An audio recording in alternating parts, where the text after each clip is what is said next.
Hola a todos y todas. Nos encontramos en este video para hacer una breve reseña de la introducción y del capítulo 1 de Nino. En este texto vamos a abordar los temas de la definición de derecho, las cualidades de la palabra derecho, la diferencia entre ius naturalismo y ius positivismo. Y en la última parte, Nino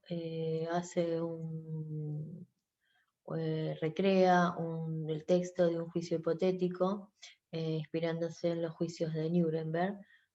Ustedes ahí van a leer los hechos y lo que nos interesa es que diferencien las tres posturas distintas de los jueces en el fallo de Sempronio, de Cayo y Ticio, y puedan distinguir si se tratan de ius naturalistas o ius positivistas. Para empezar, vamos a hablar de la palabra derecho. Hay concepciones como el realismo verbal que consideran que hay una sola definición para cada palabra. Ustedes saben que nosotros no podemos definir al derecho de una sola manera. En esta materia, en el recorrido del cuatrimestre, vamos a tratar, y es nuestra intención, que ustedes entiendan eh, o que puedan razonar y pensar acerca de lo que es el derecho para cada uno de ustedes y que al finalizar los encuentros puedan definirlo. Y en ese caso vamos a tener distintas acepciones, distintas definiciones según los autores y las vamos a ir analizando. La filosofía analítica es la que considera la relación entre el lenguaje y la realidad, que es arbitraria, que ha sido creada por los hombres a través de acuerdos, por lo cual no estamos obligados a aceptar ese acuerdo sin sus propiedades esenciales. En este caso, ahí contrarrestamos con el realismo verbal que dice que hay una sola definición de cada palabra. Ahora seguimos con las cualidades de la palabra derecho. Podemos decir que cuando hablamos de derecho decimos que es una palabra ambigua, vaga y con carga emotiva. ¿Por qué ambigua? Porque puede considerarse o interpretarse de distintas maneras y posee la peor forma de la ambigüedad porque los significados están relacionados entre sí. De esta manera podemos hablar de tres acepciones de la palabra, del concepto de derecho. El derecho en sentido objetivo, en sentido subjetivo y como ciencia. El derecho en sentido objetivo, estaríamos hablando de un conjunto de normas jurídicas. Por ejemplo, el derecho argentino no prevé la pena de muerte.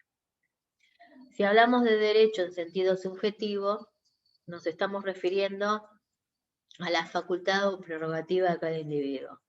Por ejemplo, tengo derecho a estudiar. Y si lo hacemos como ciencia, en el sentido, en la acepción como ciencia, estamos hablando de la investigación. Por ejemplo, sería el derecho es una de las disciplinas teóricas más antiguas. Hasta ahí hablamos de la ambigüedad. Vamos a pasar ahora a la vaguedad. ¿Por qué la palabra derecho es vaga? Porque no tiene precisión en cuanto a sus características y propiedades. ¿Y por qué decimos en tercer lugar que tiene carga emotiva? El derecho posee un significado emotivo favorable, pero eso perjudica su significado cognitivo, porque la gente abarca o deja fuera lo que le gusta o rechaza. Tiene carga emotiva, la palabra derecho está ligada a valores morales como la justicia. Por eso, una amplia corriente del pensamiento ha propugnado esta relación entre derecho y moral. Y de ahí vamos a pasar a las diferencias entre el iusnaturalismo y el positivismo jurídico. El iusnaturalismo es el que dice que hay conexión entre el derecho y la moral, y el segundo lo niega. Cuando hablamos de naturalismo, como ya dijimos que hay conexión entre el derecho y moral, tenemos que decir que se basa en dos tesis. La primera, que el derecho está constituido por los principios universales, morales y de justicia anteriores y superiores al derecho positivo. Y la segunda, la tesis sería que el sistema normativo no podrá ser calificado como jurídico si contradice a los anteriores. Los naturalistas defienden ambas tesis. Ahora, ¿de dónde derivan esos principios? Bueno, podemos nombrar a Santo Tomás de Aquino, que dice de Dios, a Spinoza y Kant de la razón humana, Savigny de la historia y a Welzel de la naturaleza de las cosas. Pasando al positivismo. Tenemos varias clases de positivismo. Tenemos el positivismo lógico escepticismo, que no hay principios morales, solo valen los juicios empíricos. Ahí ubicaríamos a Kelsen. El positivismo jurídico moderno, que solo existe un único principio moral. ¿Cuál es el principio de utilidad? Una conducta es moralmente correcta cuando incrementa la felicidad del mayor número de personas. Ahí ubicamos a Bentham y a Austin. Después podemos hablar del positivismo ideológico. No importa cuestión moral alguna, solo existe un único principio, que es obedecer las normas positivas. Y el positivismo metodológico o conceptual, que dice que a veces el orden jurídico es demasiado injusto. Los jueces, dice, podrían no acatar las normas jurídicas porque no estarían obligados moralmente a obedecerlas. Ahora bien, Nino, inspirándose en los juicios de Nuremberg, recrea en el texto un juicio hipotético, en el que emiten, luego de extensas y fundadas consideraciones, su opinión los tres jueces.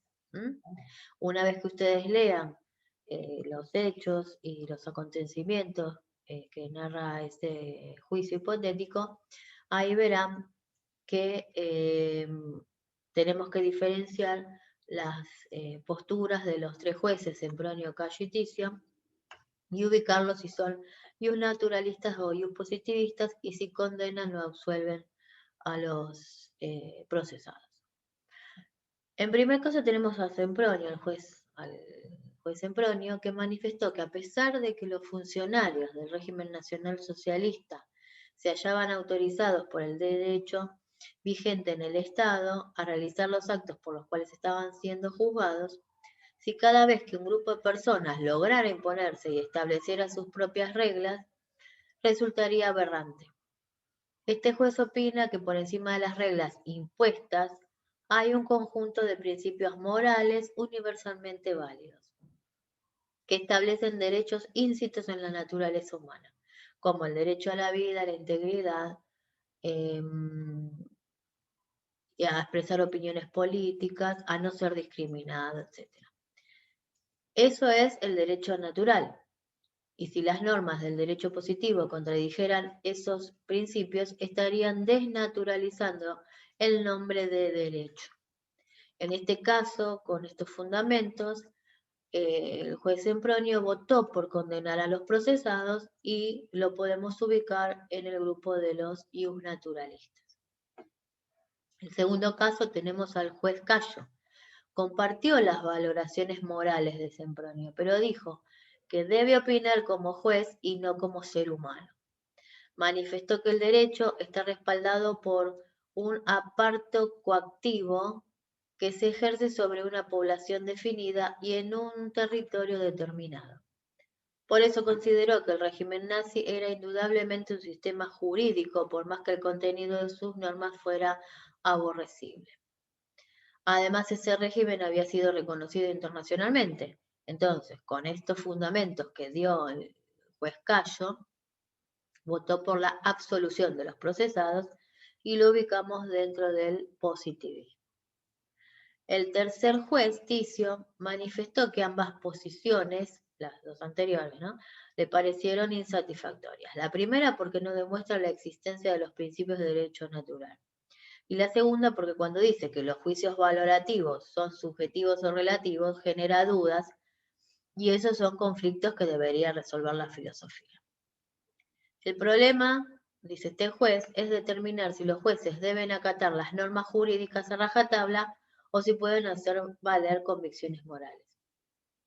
Manifestó que si bien el sistema normativo vigente en el régimen nacional socialista era derecho, existen otro tipo de normas que son intrínsecamente obligatorias. Son normas de una moral crítica o ideal. Principios morales que prescriben si los jueces deben acatar o no las disposiciones de un sistema jurídico. Los principios son el valor a la vida, la integridad física, la igualdad, por ejemplo, ¿no? Entonces, por la violación de esos principios morales, Ticio resuelve apartarse del sistema jurídico y condenar a los procesados. En este caso estamos hablando de una postura del positivismo metodológico. Bueno, con este breve resumen terminamos la introducción y el capítulo 1 de Nino. Espero que les haya sido útil. Como les dije en otros videos, de otros textos que ya hemos visto. Espero que les sirva y dejamos abierto a debate. En el foro nos encontraremos para analizar algunas de las dudas que ustedes puedan llegar a tener. Obviamente siempre hagan una lectura antes de ver este video y así después la intención es que esto les sirva como para aclararle la bibliografía que nosotros le brindamos. Les mando un saludo y nos estamos viendo.